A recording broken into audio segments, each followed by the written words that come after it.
Les amis, est-ce que je lui réponds ou pas? Est-ce que je lui donne mon avis sur le fleuron de la technologie qu'est Gemini ou? Sache qu'en tout cas, tu devrais être fier que des entreprises françaises génèrent de l'argent en prenant de l'argent aux autres pays. Parce qu'en fait, je t'explique, on est dans un marché mondialisé. Donc en fait, toute forme de valeur qui est transférée à ton argent te donne indirectement du pouvoir d'achat et te permet de bien vivre, de pouvoir t'acheter le dernier iPhone pour m'écrire tes dingueries dans mon chat. Donc quand une entreprise française arrive à faire de l'oseille sur le dos des États-Unis, surtout des contrats aussi intéressants que bah, celui de carrément équiper la police ICE de 450 millions de dollars, de je sais pas combien de technologies ultra avancées pour gérer leur dossier, bah, c'est super intéressant. Genre après, c'est est-ce que tu penses que cette police est profondément immorale ou pas? Oui, bon, il y a un débat, je suis d'accord. Faire partir les immigrés illégaux de ton territoire, c'est quand même important. Parce que si tu les autorises à l'infini, après le mot se passe que oui, bon, tu peux rester sur le territoire, tu te feras jamais virer. Par exemple, quand sur une IA, ChatGPT, tu demandes je suis migrant, j'aimerais aller dans un pays safe. Par exemple, je sais pas, imaginons t'habites, allez, on va choisir un exemple un peu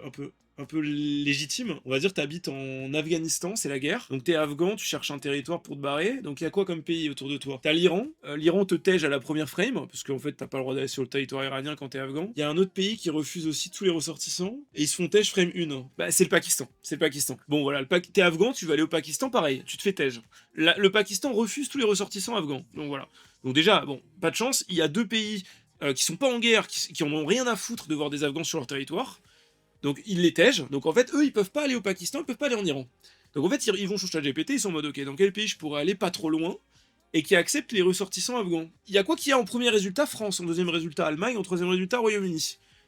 Donc le mec, bah, il va prendre son petit truc, il vient en train ou je sais pas comment, il arrive en France ou il arrive en Allemagne, il se pose, et le mec se fera jamais tège. Et c'est marqué en fait. Il y a des TikTok d'Afghans qui expliquent à leurs potes qu'ils peuvent rester en France, qu'ils seront pas virés, qu'ils peuvent attendre de trouver une solution stable, que peut-être s'ils arrivent à trouver une femme ou trouver un job, ils peuvent avoir des papiers et tout. Et en fait, ils le font parce qu'ils peuvent le faire et parce qu'ils doivent le faire. Mais en fait, s'ils peuvent le faire, au bout d'un moment, il y en a tellement sur le territoire que ça devient dangereux. Parce que c'est des gens qui sont dans une grande pauvreté, qui n'ont pas forcément de moyens.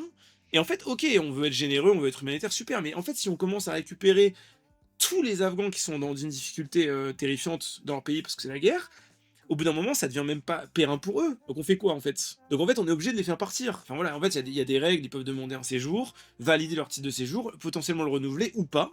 Et après, ils se font tège. Par exemple, en Corée du Sud, ils embauchent des Philippins pour des travaux un petit peu, de la main-d'œuvre un petit peu pas chère. Les Philippins sont très contents de travailler en Corée du Sud. Ils arrivent en Corée du Sud, ils travaillent, et au bout d'un moment, ils ont un contrat de 2 ans, et au bout de 2 ans, leur contrat n'est pas renouvelé. Les entreprises qui en étaient responsables les jartent, les virent, et après les mecs repartent dans le pays. Ils ont pas le choix.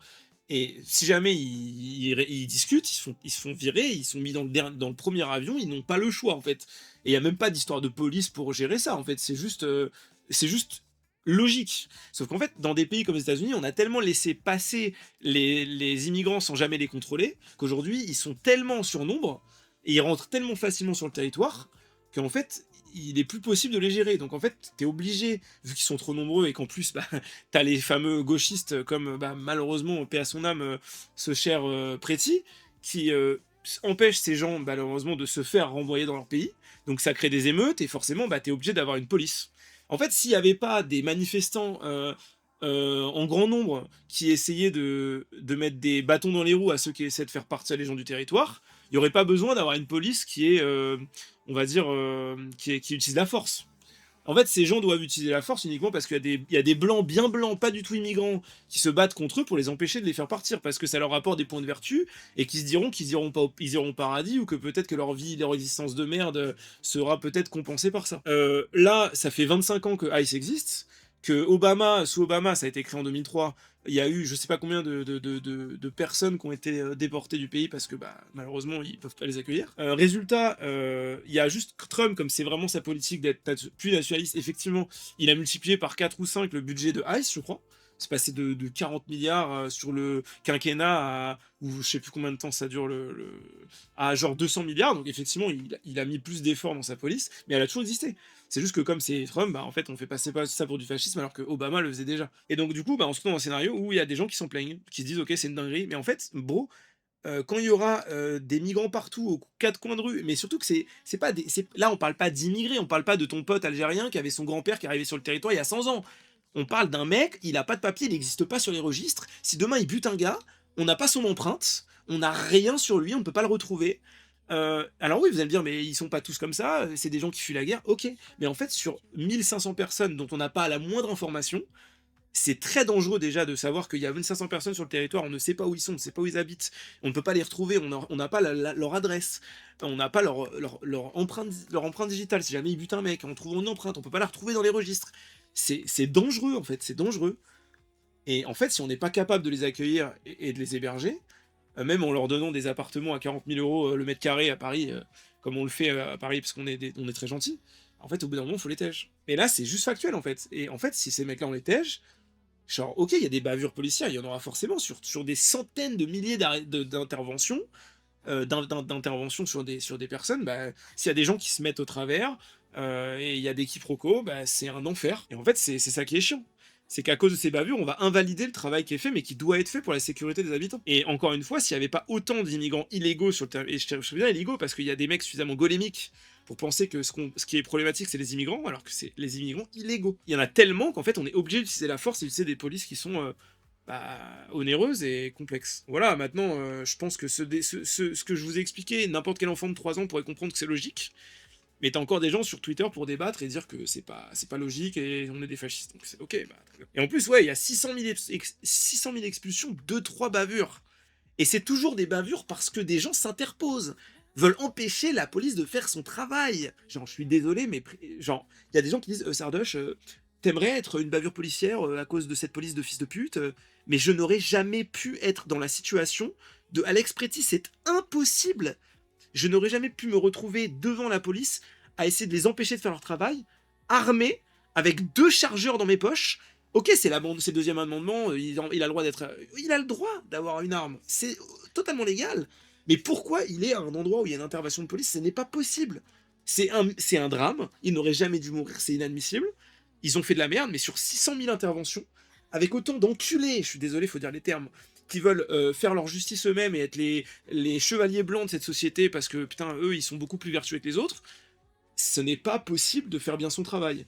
Et si la police aujourd'hui coûte aussi cher à aux USA, et pourquoi Trump a dû renforcer autant le budget, c'est parce qu'il sait pertinemment que vu qu'il y a une opposition forte à tout ce qu'il va essayer de faire en mesure d'immigration, il y aura des centaines de personnes qui vont s'opposer à chaque fois au travail de réimmigration, et ce travail, s'il veut être fait correctement, il faut que les armées soient armées avec tout ce qu'il doit avoir. Donc, mais c'est assez ridicule de comparer, encore une fois, bon, je sais que ce terme il a été utilisé pour rien, mais des nazis qui emprisonnent des gens d'une certaine population pour littéralement les faire travailler de force, voire les tuer, voire les exterminer, ce qui est quand même absolument sidérant, je sais même pas comment c'est possible, on ne veut pas que vous soyez sur notre territoire, s'il vous plaît, repartez dans votre pays. Ça casse les couilles. Genre, c'est hallucinant d'avoir l'indécence en permanence de pouvoir confondre le nazisme et les camps de concentration avec le fait de renvoyer les gens chez eux. Mais c'est un truc de malade. Bah ouais, mais alors l'Iran, il fait quoi Arménief là? Comment il s'appelle? GZ, ton avis sur l'Iran, GZ? Juste par pure curiosité. Ton avis sur l'Iran, GZ? Qu'est-ce que tu penses des dizaines de milliers de morts, des gens qui ont essayé de se plaindre du régime des mollahs? On fait quoi en fait? C'est chill, on s'en fout complètement, on devrait. Parce que j'ai pas vu tant de manifestations que ça pour l'Iran dans les rues, bizarrement. Et quand j'en ai vu, c'était plus chill que celle pour la Palestine, bizarrement encore. Donc c'est quoi le projet en fait? Ah, mais tout est aussi grave, mais en fait, il y a une sélection.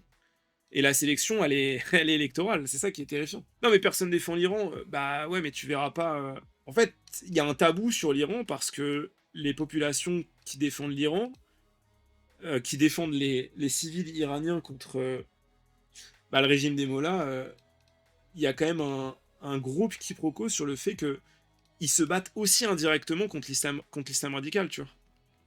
Et ça, c'est problématique. Je pense. Il y a des gens, c'est un peu tabou pour eux de se dire, ok, on va soutenir des gens qui se battent contre l'islam. Même si évidemment, ils veulent aussi juste avoir de quoi manger. Hein. Mais il y a aussi un truc de, ok, là, c'est bon, quoi. La charia, ça a ses limites, tu vois. Il y a un peu de ça en Iran. Et ça, je pense que ça crée une dissonance cognitive chez pas mal de gens qui soutiennent la Palestine. C'est factuel. Donc voilà, j'ai exprimé ce que j'avais exprimé à 6h du mat, 3h du mat. Peut-être que les gens pourront retrouver ça à l'occasion. Mais ça peut pas finir sur Twitter, Salmouk, parce que j'ai rien dit j'ai rien dit de controversé, en fait. Là, si on met un de ces extraits sur Twitter, je mets au défi les enculés habituels de le faire. En fait, il y aura que des réponses de gens qui sont d'accord avec moi. Et j'aurai juste de la force.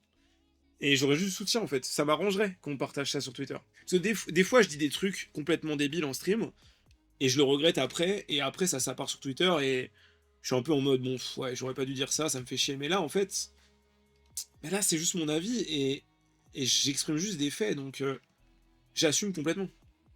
Je suis pas sur le ton de l'énervement, parce que je dis un truc.